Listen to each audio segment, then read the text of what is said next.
हम सबों के बीच माननीय नरेंद्र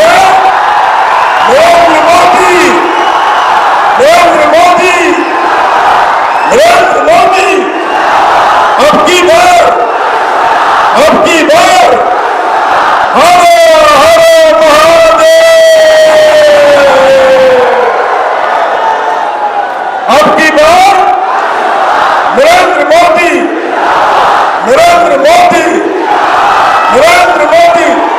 जोर से ताली बजा के अभिवादन कीजिए, दोनों हाथों से ताली बजा के अपने प्रधानमंत्री जी का अभिवादन करिए।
वीणा देवी, रानी यादव बाबा पशुपतिनाथ का प्रतीक चिन्ह उपहार में प्रदान कर रही हैं।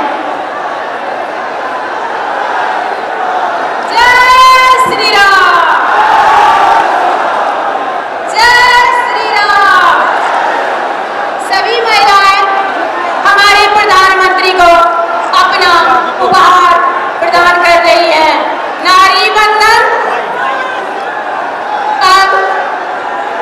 पंडित अजय झा भगवान परशुराम का तस्वीर उनको भेंट स्वरूप प्रदान कर रहे हैं। विधायक जी विजय मंडल, विद्यासागर केसरी, जयप्रकाश यादव, अच्युत ऋषिदेव, महर्षि मेही सत्संग सुधा सागर पुस्तक भेंट कर रहे हैं। मोदी सरकार, मोदी सरकार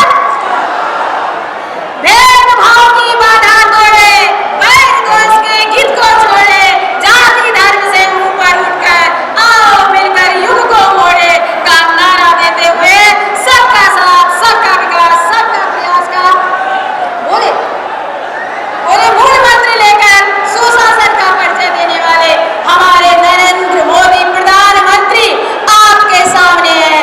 आपके दिल की आवाज सुनने के लिए, आपके मन की बात को सुनने के लिए आपके सामने है।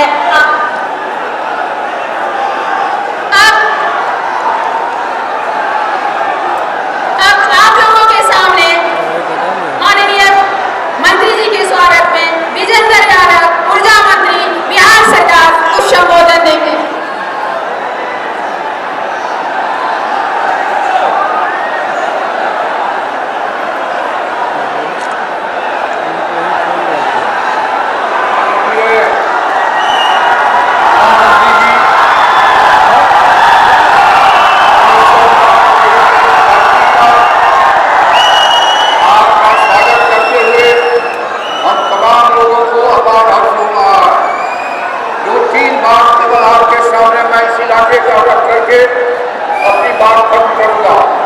महोदय, आपने हाल ही में महान कृषि वैज्ञानिक स्वामीनाथन जी को देश रत्न से उपाधि दिया है। स्वामीनाथन साहब के एक रिपोर्ट का मैं जिक्र करना चाहता हूँ। एक कमेटी भारत सरकार ने बनाया था, फूड सिक्योरिटी अनाज कहाँ से आएगा।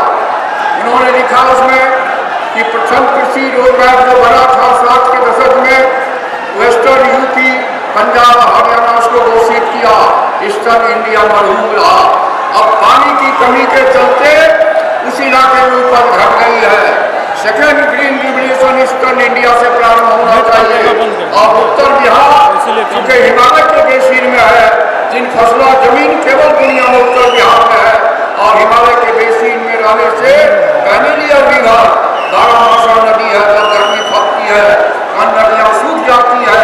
उत्तर बिहार की नदियाँ बर्फ के पिघलने से पानी हल्की भी वर्षा होने पर बाढ़ आ जाती है। इसलिए करने के लिए उत्तर बिहार को बनाना चाहिए। इसी से संबंधित एक कोसी मेची लिंक परियोजना 7,300 करोड़ की आपके भारत सरकार के पास आपकी कृपा और आपके आशीर्वाद के लिए भेजने का काम किया गया है। अगर ये हो जाता है इस इलाके में मक्का की उपज और बढ़ेगी, गेहूं की उपज और बढ़ेगी। इसके साथ ही एक बार सिल्लीगुड़ी गोरखपुर 6 लेन एक्सप्रेस हाईवे उत्तर बिहार और बॉर्डर सिक्योरिटी के लिए अत्यंत ही सौभाग्य का विषय होगा। इतना ही अनुरोध और प्रार्थना के साथ बहुत बहुत धन्यवाद। धन्यवाद। अब मैं आप लोगों के सामने चिराग पासवान, राष्ट्रीय अध्यक्ष लोक जनशक्ति पार्टी रामविलास को मैं बुलाना चाहूंगी। भारत की अब की बार इस सम्मानित मंच पर मौजूद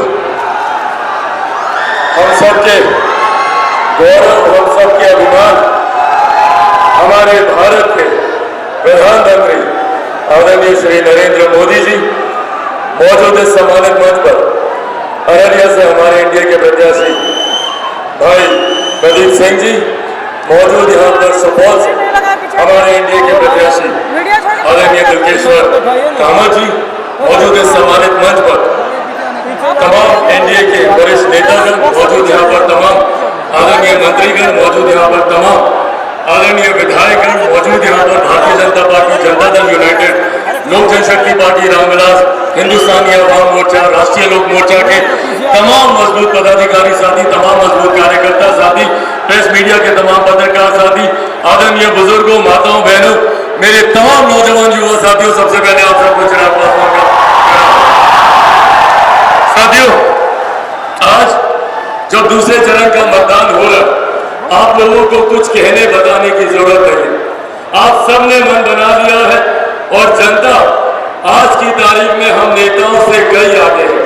जो विश्वास प्रधानमंत्री जी ने पिछले 10 सालों में अपने कार्यों से अर्जित किया है, जिसको हम सब प्यार से मोदी की गारंटी कहते हैं, वो विश्वास इतना ज्यादा है कि आज किसी को ये बताने की जरूरत नहीं है कि एनडीए के किस प्रत्याशी के प्रति आप मतदान करें, किसको आप जिताएं, क्योंकि ये मन आप लोग बना चुके हैं।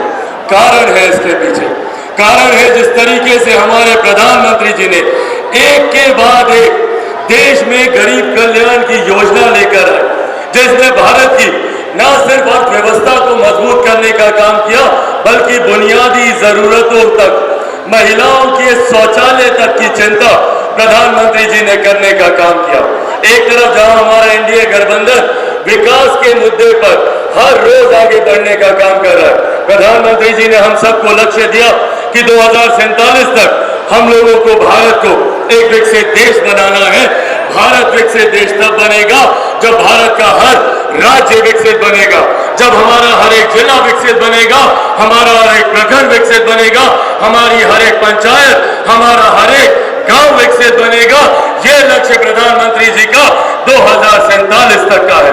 पर ठीक इसके विपरीत विपक्षी दलों का जो गठबंधन है, वो भ्रम फैलाने का प्रयास करता है, संविधान को लेकर, आरक्षण को लेकर, लोकतंत्र की हत्या को लेकर।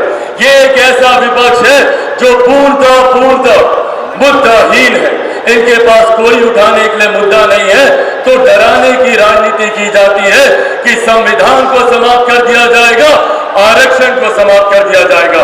आज प्रधानमंत्री जी के इस मन से, प्रधानमंत्री जी के सामने, प्रधानमंत्री जी के ही शब्दों को दोहराते हुए आप लोगों को विश्वास दिलाना चाहता हूं कि जब तक हमारे देश के प्रधानमंत्री आदरणीय नरेंद्र मोदी जी हैं, तब तक ना देश में संविधान को कोई खतरा है, ना आरक्षण को कोई खतरा है।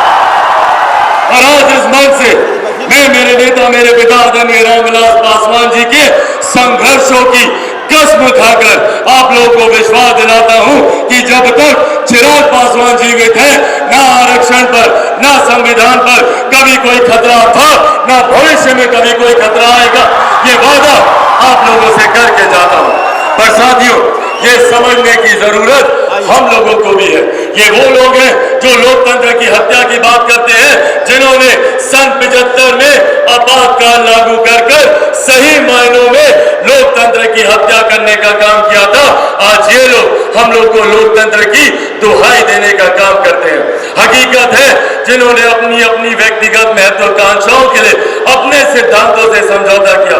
ये जयप्रकाश नारायण जी की धरती है।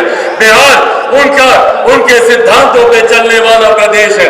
उस वक्त की पीढ़ी ने एकजुट होकर, एकत्रित होकर जयप्रकाश जी का समर्थन करने का काम किया। और कई उनके अनुयायी हैं जो अपने आप को उनका अनुयायी बताते नहीं लगते, पर आज उसी कांग्रेस की गोद में बैठे हुए हैं जिसके लिए जयप्रकाश जी ने कांग्रेस को सत्ता से बाहर उखाड़ फेंकने के लिए संपूर्ण क्रांति का नारा देने का काम किया था। आज ये लोग उन्हीं के साथ मिलकर गठबंधन में बैठे। साथियों, अब ये हम लोग को चुनना है। क्या हम लोग को गाली देने वाली सरकार को चुनना है या आपको सम्मान देने वाली सरकार को? एक तरफ वही राजद है जिन्होंने 90 के दशक में मां बहन बेटियों का घर से बाहर निकलना बंद कर दिया था। आज वही लोग मां बहन बेटियों को खुलेआम गाली देने का काम करते हैं। ऐसे में अब ये जिम्मेदारी हम लोगों की है कि एक तरफ प्रधानमंत्री है जिन्होंने महिलाओं के सम्मान की रक्षा के लिए उनको शौचालय बना कर दिए, जहां पर बुजुर्गों के सम्मान की रक्षा के लिए आयुष्मान योजना का निर्माण किया, तो वहीं दूसरी तरफ ये लोग हैं जो दिन दहाड़े मां बहन बेटियों को गाली देने का काम करते हैं, उनको अपमानित करने का काम करते हैं। एक बार फिर से मैं आप सबसे यह आह्वान करूंगा, जरूरी है देश की मजबूती के लिए, देश की सुरक्षा के लिए, महिलाओं के सम्मान के लिए, बुजुर्गों के अधिकार के लिए और युवाओं के भविष्य के लिए, किसान और मजदूरों के हक के लिए कि एक बार फिर से हमारे प्रधानमंत्री तीसरी बार देश के प्रधानमंत्री बने। और हम तमाम प्रत्याशी उन्हीं के सेना के सदस्य हैं जो हम मिलकर हमारे प्रधानमंत्री जी के लक्ष्य 400 पार को हम लोग पूरा करेंगे, जिसमें बिहार की 40 सीटों का महत्वपूर्ण योगदान रहेगा। सब लोग तैयार है ना? एक बार बोलो।